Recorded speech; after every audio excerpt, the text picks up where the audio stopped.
like, in last 3 years, we know specialty chemicals as a sector came out from the lower weighted sectors. And obviously, those fund managers who were able to understand what is happening in specialty chemicals made maximum wealth. And we know, some of the fund managers who were focusing on manufacturing and B2B businesses, they were able to kind of tap this opportunity. Likewise, in this decade, which many companies today call as a golden decade for India as an economy, what are the new sectors beyond financial services, beyond IT, beyond pharma, which you see are an opportunity, and from the point of view of value, they are kind of interesting stories, and equity markets are expected to give thumbs up. So, Kamal, there are two ways to make 100x, and which is what every investor wants in his journey, right? The first way is to enter at a time where valuations are extremely depressed, but at the same time, it is extremely discomforting. So, what you are talking about is I have to rewind back into 2013. If I was to give you the scenario of 2013, it is extremely uncomfortable for investors, right? For the first time, INR was crossing 68. For the first time, there was huge outflows. There was an election risk. There was uncertainty. There was inflation. There was Greek crisis globally. It was a mess. So valuations were cheap, depressed across the board. Hence, you could find a sector, right? I'm not talking about a company. You are asking for a sector which was depressed, right? And then you find good companies within that sector, and you could make 100x over the last 7 years if you had the gumption to hold it. Today, you're not having that kind of, your interest rates have come down. They've normalized into more sensible territory. Valuations have gone up. There is no sector which is depressed. The only sector that is cheap is auto. And auto is cheap because there is no growth for the last 5 years, right? So end of the day, for you to make 100x in a sector means you need to get in at extremely depressed valuations. Think about COVID. Think about 2013. We are not there. So the only other way to make 100x is to hold a stock for more than 20 years, right? So that means you need to give the benefit of business a time to a business. So when you are talking about leave pharma out, leave chemicals out, leave financial services out, leave IT out, I don't know what is left. Then you need to talk about businesses. There are good businesses that have the ability to grow capital. But at the same time, investing is not about buying a business and forgetting about it for the next 10 years, because your managements change, promoters could change their capital allocation. So end of the day, your view has to be evolving over time. Right. So when people tell me that they run buy and hold strategies, it doesn't make any sense to me. Right. There has to be some amount of churn. Hopefully it is low. Right. In our strategy, we've seen around 20% churn. Right. So I think some of the businesses that we own, obviously we are biased towards, and we think that these could be significant compounding machines over time. But then it's a question of seeing, does the management stay true to its course? And the same thing, right? 2 years back, IT was structural. It was meant to give you 10x in 3 years. Suddenly, everyone's narrative has shifted. So the question is not what can give you. The question is, how do you react when the narrative changes? And which are those businesses that can still give you those value? There are only 3 to 5 chemical businesses that have compounded significantly. Others have given, most of them are out. Many of them don't hold. Business is going to give you structural returns. Sure.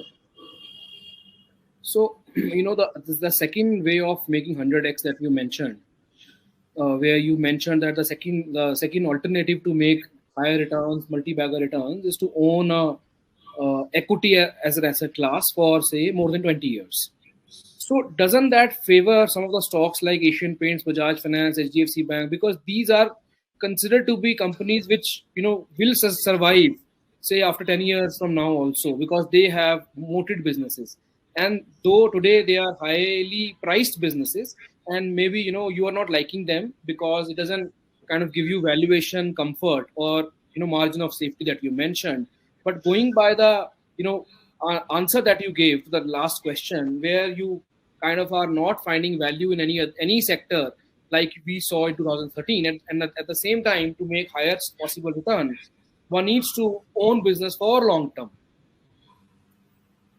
Absolutely, right? So then it goes back to, so the beauty about making such generic statements is such, see, in life, right, when you make a statement like this, or even if I say you need to hold a business for 10 years, I need to back it up with data, right?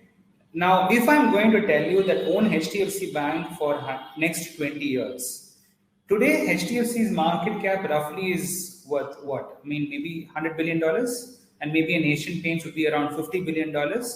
Am I basically saying that in the next 20 years, $100 billion is going to be worth 2 trillion or $3 trillion? I think effectively that is we are talking about India's market cap going from $3 to $5 trillion, right? Or $3 to $6 trillion. So out of the $6 trillion, one company's market cap being 50% of it. Is that what is the probability you give for that to happen? And that's your answer right there. So Right? we're talking about 20 years, India's GDP will not be 6 trillion. It could be maybe, we are talking about it turning to from 3 to 6 in next 5 to 6 years. Not in Okay, 20 so years. 20 years, you can choose a number, Kamal. Maybe it's 12, 13, I don't know. You want to say. So, end of the day, see, I mean, we are going into a territory that both you and me can't comment about, right? We can just make probabilistic, realistic guesses around what could this happen. But still, you're talking about one or two companies becoming 40% of India's market cap. Do I want to bet on the fact that this is how it's going to evolve? My honest answer is I think there are better businesses to bet on from a valuation perspective, not from a quality perspective. I still think HDFC Bank is the best, one of the best in the country, even though they have certain problems that they are going through today, right? That doesn't mean the best business doesn't mean that I will get the best returns. I keep going back to this example, right? Microsoft has always been one of the best businesses from a distribution perspective. But for a good part of 11 years, it gave zero returns, right? So, end of the day, it's not like you just forget, you hold on to a business and you forget about it and you will make money. That was at a time where capital was scarce. 20 years back, the access to capital to India was extremely limited.